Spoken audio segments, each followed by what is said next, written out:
Hi, I'm Lindsay Juergens, and this is Leaders Like Us. Thank you to JBS for being our series sponsor, and thank you so much to Melissa DeLate, the CEO of the Greater Grand Island Community Foundation, for joining us today. Melissa, you're here. Yes, thank you so much for having me. I'm very excited. Absolutely.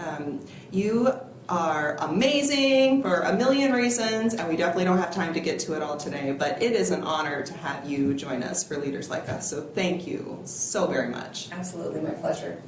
Awesome. Let's just get started. Okay. I know bits and pieces about you. I think you're fabulous, but I think for our viewers who might not know a ton about you, why don't we go back a little bit and just talk about some of your history. So maybe not just yet getting to where you are now, a little bit of background that maybe led to this. Okay. Well, how far back do you want me to go? It was a cold winter's night, and just start there. Well, I have been in Nebraska my entire life. I grew up in Minden, just about 5 miles outside of Minden on a farm. I have 2 brothers, and was active in high school and ended up going to Hastings College. I was a psychology and sociology major, and I played golf there, and so that's one of my favorite things to do still to this day. And then after college, I moved and went to UNK and got a master's degree in community counseling. And so my husband and I like to joke that we kind of did the Tri-City tour, and we lived in Hastings, and then we lived in, just outside of Kearney, and then shortly before we got married, we decided we were going to move to Grand Island because Nathan had a job offer, and so we came to Grand Island, and I worked in human services for Visinet was the company at the time, and I did supervised visitation and intensive family preservation for families who were involved in the foster care system.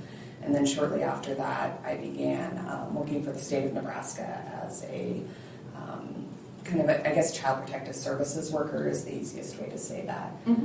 And so I loved that work. It was great work, but it was hard work. And, so then shortly after that, I accepted a job as an executive director at Hope Harbor, and now I'm at the foundation. Yeah. So what I feel like I hear in that trend is you definitely have a heart for impact. Would that be a fair statement? Like, it feels like whatever you've done, you like to have that human impact effect. Absolutely. I took a step back from nonprofit work in 2014. My husband and I own a hotel with another community member, and so we were opening the hotel, and I went and did sales and marketing for them, and the nonprofit world called me right back. I was only able to jump away for a little while, and I missed doing the work that I felt like I was doing something for somebody, and I was really helping someone. And so the opportunity with Greater Grand Island Community Foundation came up, and I thought, I'll just throw my hat in the ring and see what happens. Yeah. And jump back into that. And I've just always loved working with people, working with children, seeing, people grow and prosper, and being able to feel like, again, you're not just working for yourself, you're working for a greater good. Yeah, and I feel that that's really evident in your story too. And you're a mom of 3. Yes. So how do you feel being a mother affects sort of that same vein, like why it's important to have this positive effect on your community? Do you feel like that you see an overlap there? Oh, absolutely.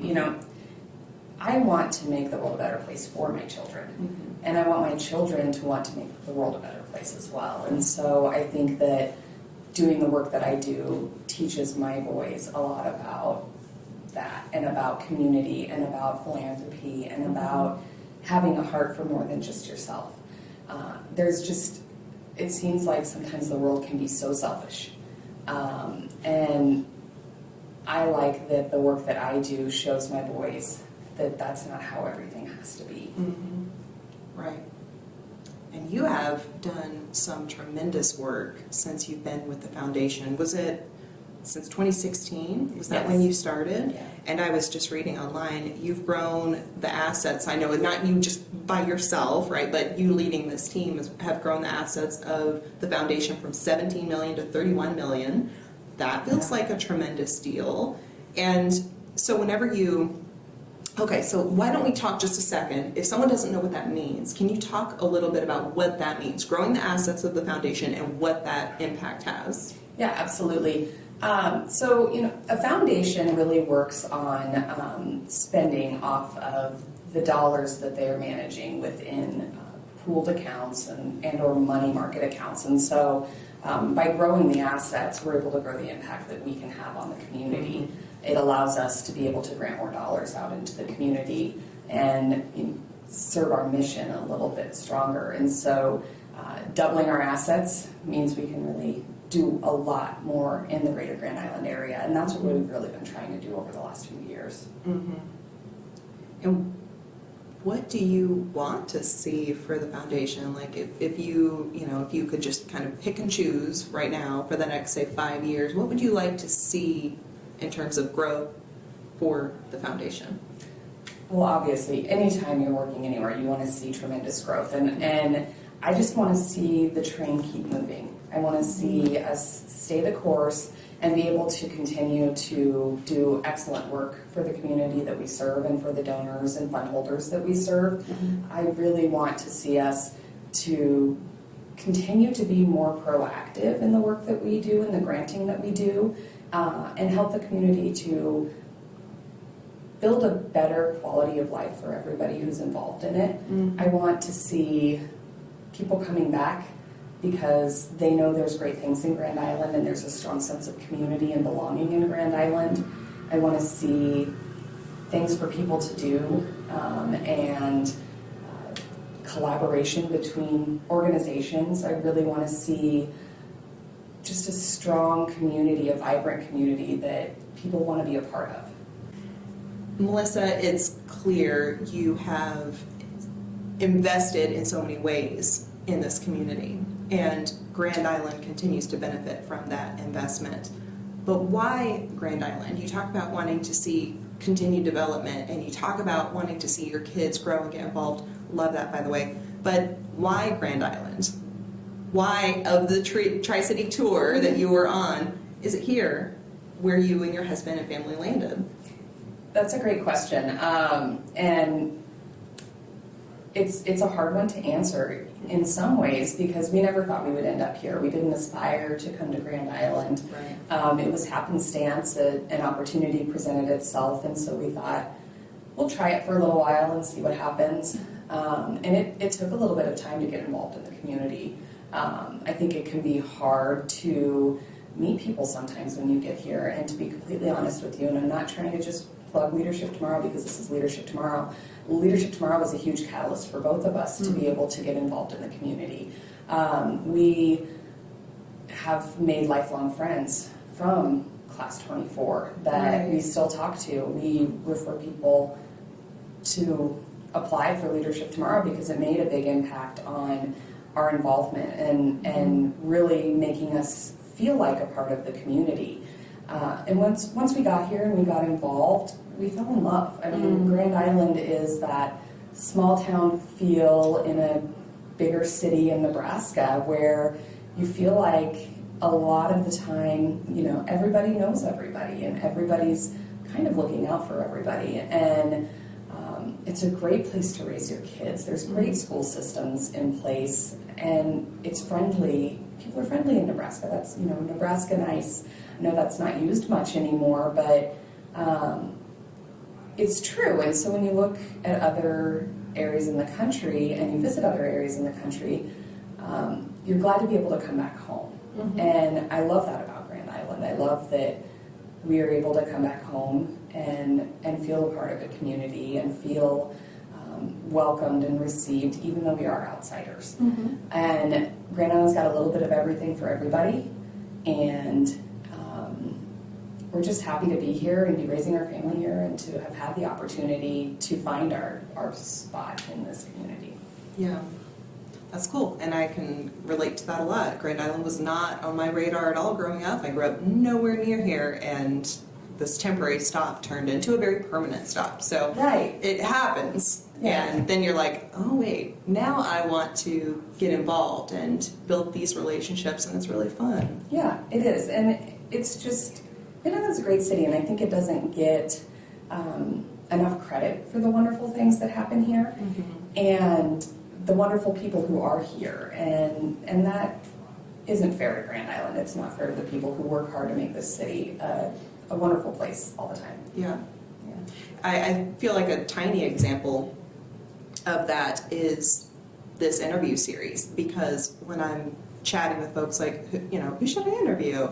I mean, the list goes on, and I'm like, I would be dead 100 years before we get through this, and so would they. So the truth is, there are so many people that we see get involved and want to help their community, help their circles and beyond.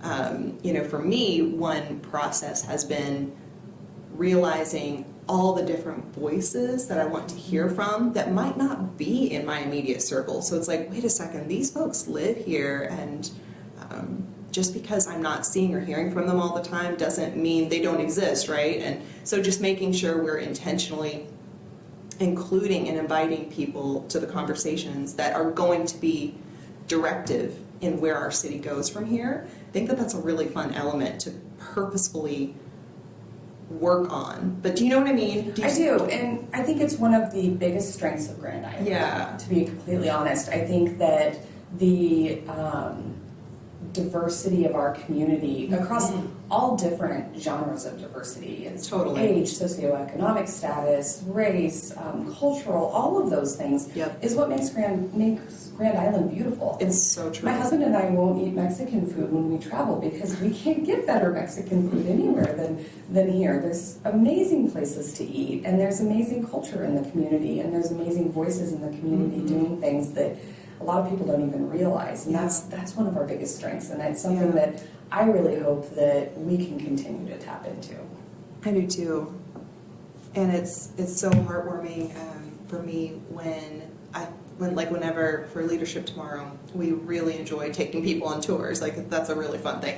So, and that's the adults, that's the youth, and getting to take people to different shops and restaurants and just different locations where they might not see every day. Every time, without a doubt, they're like, I didn't even know this was here. This is awesome. Yeah. So just kind of to that point, Grand Island's got it. We've got it. It might be more of like a hidden gem situation, but oh my gosh, we've got so much right here, Absolutely. which is fun. So Yeah. we have to keep working on getting the word out. Getting the word out. Yeah. So Melissa, what do you want to see for Grand Island? I asked you about the foundation, and thank you for sharing that. But what would you like to see in Grand Island, say over the course of the next several years and then beyond? Like, what does that look like for you? I feel like Grand Island is on the cusp of some really amazing things for our state. There's a lot of development going out, at Prairie Commons, the potential of the Grand Island Children's Museum and the Pinnacle Bank Sports Arena. I just want to see Grand Island embrace that and really get behind the will and the want of those community leaders who are out there doing the work to try to make the community better, and make it more desirable for people to come in. I want to see Grand Island continue to grow and prosper, and become a force to be reckoned with within the state. I want the community that I've grown to love to be a community that other people are thinking, I might like that community a lot too. And I think part of that I think about a lot is keeping our young people here, or if they go away to college, to come here and be like, wait a minute, this is my home, and I want to raise my own family here, or own a business, or build a career, whatever.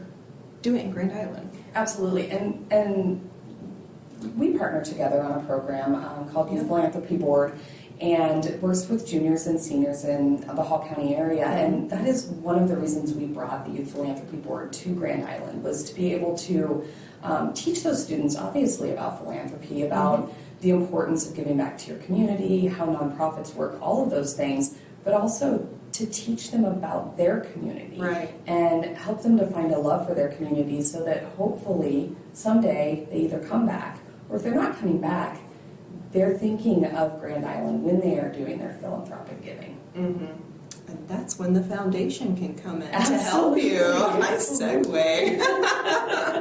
But it's true though. It's true though to continue to show your OG community love. Yeah, It's really important.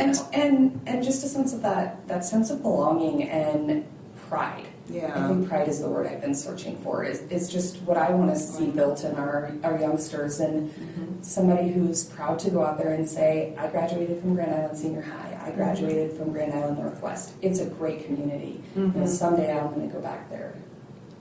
And I think that the point you are making is one that I think about quite a bit, and this might not come out right, sorry. I'm working on it as I think about it.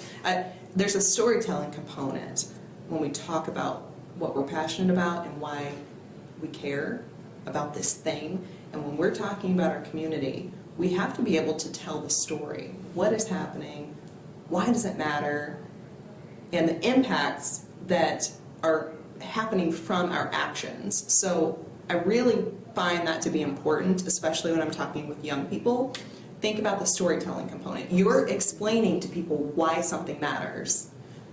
And your community does matter, absolutely matters to so many people. I mean, we're a large community. We're the third largest in the state. So yeah, we're not itsy bitsy, but we're not a small town. We're not huge. We're kind of in that sweet spot like we talked about. So there's a strong storytelling component, I think. And storytelling is just so important to every aspect of getting buy-in from someone. And so having those good stories about Grand Island is really what is going to make the difference. People don't care about statistics. They care about real-time examples, real experiences. Right, when you're able to say, this happened and this is how it affected me, or this is how it affected this person or this family. I mean, you're touching base with that human connection. Yeah. And that's the mover and the shaker, I think, much more than a statistic. Absolutely. The foundation has just gone through a major and exciting change in location, and that took a lot of renovation, a lot of time. Can you tell us a little bit about what has happened? Yeah, I would love to. We actually, it kind of goes back a little bit further than even just the move and the renovation. A few years ago, our board, set forth a strategic plan, as organizations do, and decided as part of that we wanted to rebrand and kind of refresh our look in the community, and our visibility in the community was really important to us. We wanted to no longer be Grand Island's best kept secret, and so we rebranded the foundation with a new logo. It was bright and fresh, updated our name to the Greater Grand Island Community Foundation, which is really reflective of the area that we serve, because we're not just serving Grand Island. Our geographic region is much broader than that, and so we went through that process, and then we identified a need for more physical visibility. We had a wonderful location that, in partnership with Ray O'Connor, we were able to secure, and we were outgrowing it. And we also wanted the community to see our face a little bit more clearly. Right. And so we started a process of looking for a new location, and the new foundation office kind of just fell in our laps. It was one of those buildings that a board member called up and said, hey, go check this out. And I thought, okay, we'll go look. And then you walk in and there's so much potential. And so we purchased the facility last August, and then Chief started a renovation for us in February, and we moved in May. So huge shout out to DJ and Roger and Kyle over at Chief, and Kevin Brem as well. They just did an incredible job for us, took on the project when they have so many other big projects going on right now. And ours is just this little tiny project in comparison, but it was really important to us. Yeah. And they took the building and we gutted it and turned it into an incredible community facility. So half of it is offices and, with room for growth for the foundation and personnel in the future. And the other half is a community room, and that's the part that we identified was really one of the most important parts of the move for us, is to be able to have a community resource. And so it's a room that can be utilized for board meetings, strategic plannings, committee meetings, anything like that, and really gives the opportunity for the community to have a centralized location that's really accessible for everybody. And it did allow us to be a little bit more visible in the community, I think. Yeah, And I think so too. Yeah. It's a really great location. In terms of geographical location, it's excellent. But then, like you said, no knocking on office buildings or anything of that nature. But you are much more visible now with your own signage up front. It looks really sharp. Looks really good. Yeah, I'm really proud of the work that has been done there and the steps that the trustees took to be able to kind of realize that dream.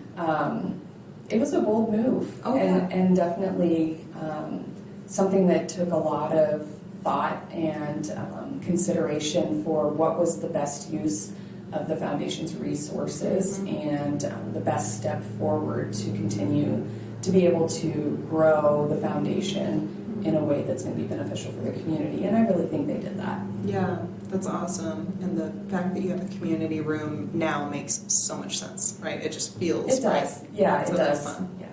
Very cool. Melissa, thank you so much again for joining me today. I'm not just saying it, you do so much. It's clear, it's the evidence speaks for itself. So thank you for having a heart for the work that you're doing. You quite literally change lives by having the Greater Grand Island Community Foundation here, and your team is excellent. I work with different members of them for different little things, and it is truly a pleasure and a privilege to have you all here. So thank you for that. Yeah, thank you so much for thinking of me to be part of this. I'm very honored. Yeah, absolutely. All right. Well, thank you again to JBS for being our series sponsor. This is Leaders Like Us, and I'm Lindsay Jurgens. Bingo, bingo, we are done. Bingo, bingo. So I'm even